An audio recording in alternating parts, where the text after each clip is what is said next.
Welcome back to yet another video of collegemunshi.com. അപ്പം നമ്മുടെ ഇന്നത്തെ വീഡിയോ എന്ന് പറയുന്നത് BSc MIT പഠിച്ചു കഴിഞ്ഞാൽ എന്തെല്ലാം കരിയർ ഓപ്പർച്യൂണിറ്റീസ് ആണ് നിങ്ങളെ കാത്തിരിക്കുന്നത് എന്നുള്ളതിനെ പറ്റിയിട്ടാണ്. അപ്പോൾ BSc MIT ആയിട്ട് റിലേറ്റ് ചെയ്തിട്ടുള്ള വീഡിയോസ് നമ്മൾ ചെയ്തിട്ടുണ്ട്. അപ്പോൾ അതൊക്കെ മറക്കാതെ ഒന്ന് കാണുക. മാത്രമല്ല ഇതിൻ്റെ എല്ലാ അപ്ഡേറ്റ്സും നമ്മൾ നമ്മുടെ വാട്സപ്പ് ചാനലിൽ കൊടുക്കുന്നുണ്ട്. മറക്കാതെ ചാനലിൽ ജോയിൻ ചെയ്യുക. സോ BSc MIT പഠിച്ചു കഴിഞ്ഞാൽ എന്തെല്ലാം കരിയർ ഓപ്പർച്യൂണിറ്റീസ് ആണ് നിങ്ങൾക്ക് ലഭിക്കാനായിട്ട് പോകുന്നത്, അതാണ് ഈ വീഡിയോയിലൂടെ നമ്മൾ നോക്കുന്നത്. അതായത് നിങ്ങൾക്ക് എന്തെല്ലാം ജോബ് ഓപ്പർച്യൂണിറ്റീസ് ലഭിക്കാം, അല്ലെങ്കിൽ നിങ്ങളുടെ സാലറി സ്കെയിൽ എത്രത്തോളം നിങ്ങൾക്ക് എക്സ്പെക്ട് ചെയ്യാം തുടങ്ങിയ കാര്യങ്ങൾ ഈ ഒരു വീഡിയോയിൽ നമ്മൾ കവർ ചെയ്യുന്നുണ്ട്. അപ്പോൾ MIT എന്ന് പറയുന്നത് വളരെയധികം റാപ്പിഡ്ലി ഗ്രോ ചെയ്തുകൊണ്ടിരിക്കുന്ന ഒരു ഫീൽഡാണ്. അതായത് ഇന്നത്തെ ഒരു കാലത്ത് നമ്മുടെ AI-യുടെ ഇമ്പോർട്ടൻസ്, ആർട്ടിഫിഷ്യൽ ഇൻ്റലിജൻസിൻ്റെ ഇമ്പോർട്ടൻസ് ഞാൻ പറഞ്ഞു തരേണ്ട കാര്യമില്ല. ഇമാജിംഗ് ടെക്നോളജി എന്ന് പറയുന്നത് ഇപ്പോൾ AI-യുടെ ഒരു ബേസിൽ കൂടി പൊയ്ക്കൊണ്ടിരിക്കുന്ന ഒരു ഫീൽഡാണ്. അതായത് artificial intelligence, virtual reality, 3D printing തുടങ്ങിയ കാര്യങ്ങൾ നമ്മുടെ ഇമാജിംഗ് ടെക്നോളജിയിൽ അപ്ലൈ ചെയ്യുന്നുണ്ട്. അപ്പോൾ അങ്ങനെ നോക്കുമ്പോൾ ഇനിയുള്ള ഫ്യൂച്ചർ AI ബേസ്ഡ് ആണെന്നുണ്ടെങ്കിൽ ഉറപ്പായിട്ടും ഇമാജിംഗ് ടെക്നോളജിയും AI ബേസ്ഡ് ആയിട്ടായിരിക്കും പോകുന്നത്. അപ്പോൾ വളരെയധികം ഫ്യൂച്ചറിസ്റ്റിക് ആയിട്ടുള്ള ഒരു ജോബാണ് BSc MIT പഠിച്ചു കഴിഞ്ഞാൽ നിങ്ങൾക്ക് കിട്ടാനായിട്ട് പോകുന്നത്. മാത്രമല്ല അത്രയധികം ഫ്യൂച്ചറിസ്റ്റിക്കും ഡിമാൻഡബിളും ആയിട്ടുള്ളത് കൊണ്ട് തന്നെ അതിൻ്റെ സാലറി സ്കെയിലും നിങ്ങൾക്ക് വളരെയധികം എക്സ്പെക്ടേഷൻസ് തരുന്ന ഒന്ന് തന്നെയാണ്.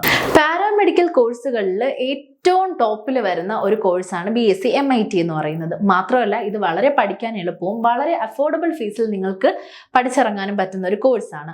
അപ്പോൾ ഈ കാരണങ്ങളൊക്കെ കൊണ്ട് തന്നെ ഒരുപാട് പേര് ഈ ഒരു കോഴ്സ് പഠിക്കുന്നുണ്ട്.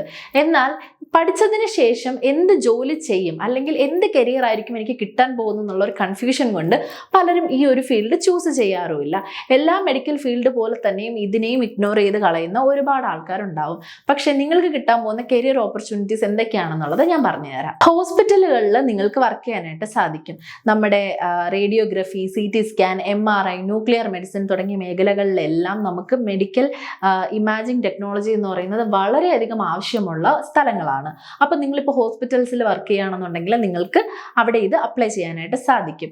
പിന്നെ നിങ്ങൾക്ക് ഹോസ്പിറ്റൽ അഡ്മിനിസ്ട്രേഷൻ, അതിൻ്റെ കീഴിൽ നിങ്ങൾക്ക് വർക്ക് ചെയ്യാനായിട്ട് സാധിക്കും.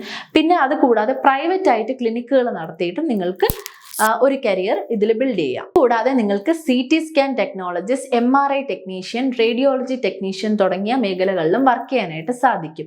ഓൾറെഡി ഞാൻ പറഞ്ഞുവല്ലോ, ഇതൊരു ഫ്യൂച്ചറിസ്റ്റിക് ആയിട്ടുള്ളൊരു ജോബ് ആയതുകൊണ്ട് തന്നെ ഇതിൻ്റെ ഡിമാൻഡ് വളരെ കൂടുതലാണ്. നമ്മൾ പഠിക്കാനായിട്ട് നോക്കുന്ന സമയത്ത് സീറ്റ് അവൈലബിലിറ്റി കുറവായതുകൊണ്ട് തന്നെ ഒരുപാട് ആൾക്കാർ ഈ ഒരു കോഴ്സിന് വേണ്ടിയിട്ട് നിന്നിരുന്നാൽ അവർക്ക് കിട്ടാതെ പോകുന്നുണ്ട്. എന്നാൽ ഒരു ജോബ് ബേസ്ഡ് ആയിട്ട് നമ്മൾ നോക്കുകയാണെന്നുണ്ടെങ്കിൽ ഒരുപാട് പേർക്ക് ഫ്യൂച്ചറിസ്റ്റിക് ആയിട്ട് ജോബ് കിട്ടാൻ ചാൻസ് ഉള്ള ഒരു ഫീൽഡ് കൂടിയാണ് ഇത് എന്ന് പറയുന്നത്. അതുകൂടാതെ പബ്ലിക് ഹെൽത്തിലും നിങ്ങൾക്ക് വർക്ക് ചെയ്യാനായിട്ട് സാധിക്കും. അത് മാത്രമല്ല ഇത് കഴിഞ്ഞതിന് ശേഷം നിങ്ങൾ ഹയർ സ്റ്റഡീസ് ആണ് ഉദ്ദേശിക്കുന്നതെന്നുണ്ടെങ്കിൽ നിങ്ങൾക്ക് MSc ചെയ്യാൻ സാധിക്കും. അതുകൂടാതെ നിങ്ങൾ ബയോളജി റിലേറ്റഡ് ആയിട്ടുള്ള ഏത് സബ്ജക്ട്സ് വേണമെങ്കിലും നിങ്ങൾക്ക് പിന്നെയും പഠിക്കാം. കൂടാതെ ഫോറൻസിക് സയൻസിലും നിങ്ങൾക്ക് പഠിക്കാനായിട്ട് സാധിക്കും. ഇനി ഇത് ഇല്ലാതെ നിങ്ങൾക്ക് റിസർച്ച് ലെവലിലും പോകാനായിട്ട് കഴിയും. ഇതിന് ജോബ് സ്കോപ്പ് നമുക്ക് ഇന്ത്യക്കകത്തും പുറത്തും ഉണ്ട്. എന്നാൽ പുറത്ത് കുറച്ചുകൂടി കൂടുതലായിരിക്കാം എന്ന് നമുക്ക് പറയാനായിട്ട് സാധിക്കും. ഇനി ഇതിൻ്റെ സാലറി സ്കെയിൽ എത്രയാണ് നിങ്ങൾക്ക് എക്സ്പെക്ട് ചെയ്യാൻ പറ്റുന്നത് എന്നുള്ളതുകൂടി നമുക്കൊന്ന് നോക്കാം.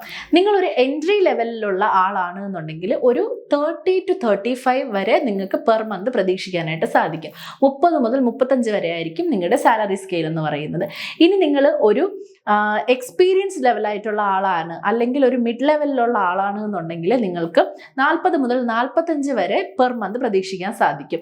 ഇനി അതല്ലാതെ നിങ്ങൾ ഒരു സീനിയർ ലെവലാണ്, അല്ലെങ്കിൽ സീനിയർ ലെവൽ എംപ്ലോയി ആയിട്ടാണ് വരുന്നതെന്നുണ്ടെങ്കിൽ, അല്ലെങ്കിൽ സ്പെഷ്യലൈസ്ഡ് ആണ് എന്നുണ്ടെങ്കിൽ നിങ്ങൾക്ക് 70 മുതൽ 1 ലക്ഷം വരെ പ്രതീക്ഷിക്കാം. വളരെയധികം കോമ്പറ്റീഷൻ ഉള്ള ഒന്നാണ് BSc MIT എന്ന് പറയുന്നത്. പക്ഷേ പഠിച്ചു കഴിഞ്ഞാൽ ഇത്രയധികം കരിയർ ഓപ്പർച്യൂണിറ്റീസ് ഉള്ള ഒരു കോഴ്സും വേറെയില്ല. അഫോർഡബിൾ ആയിട്ടുള്ള റേറ്റിൽ പഠിക്കാൻ ഏറ്റവും എളുപ്പമുള്ള ഒരു മെഡിക്കൽ സബ്ജക്റ്റ്, അതും പാരാമെഡിക്കൽ കോഴ്സുകളിലെ ടോപ്പ് സബ്ജക്റ്റ് എന്ന് കൺസിഡർ ചെയ്യുന്ന ഒരു സബ്ജക്റ്റ് നിങ്ങൾ പഠിച്ച് ഒരു ബെറ്റർ കരിയർ കിട്ടുകയാണെന്നുണ്ടെങ്കിൽ അതല്ലേ നിങ്ങളുടെ ഭാവിയുടെ സേഫ്റ്റി എന്ന് പറയുന്നത്. അപ്പോൾ നിങ്ങൾക്ക് ഈ ഒരു കോഴ്സിൻ്റെ ജോബ് ഡീറ്റെയിൽസും ഇതിന് എത്രത്തോളം സാലറി വരെ നിങ്ങൾക്ക് എക്സ്പെക്ട് ചെയ്യാന്നുള്ളതും ഒക്കെ ഈ ഒരു വീഡിയോയിലൂടെ മനസ്സിലായി കാണുമെന്ന് വിശ്വസിക്കുന്നു. പിന്നെ ഇന്ത്യയിൽ കിട്ടുന്ന സാലറി ആയിരിക്കില്ല നിങ്ങൾക്ക് പുറത്ത് കിട്ടുന്നത്. പുറത്ത് കുറച്ചുകൂടി നിങ്ങൾക്ക് കൂടുതലായിട്ട് കിട്ടാനേ എന്തായാലും ചാൻസ് ഉള്ളൂ. അപ്പോൾ അതുകൊണ്ട് നിങ്ങൾ ചൂസ് ചെയ്യുമ്പോൾ വൈസായിട്ട് ചൂസ് ചെയ്യുക.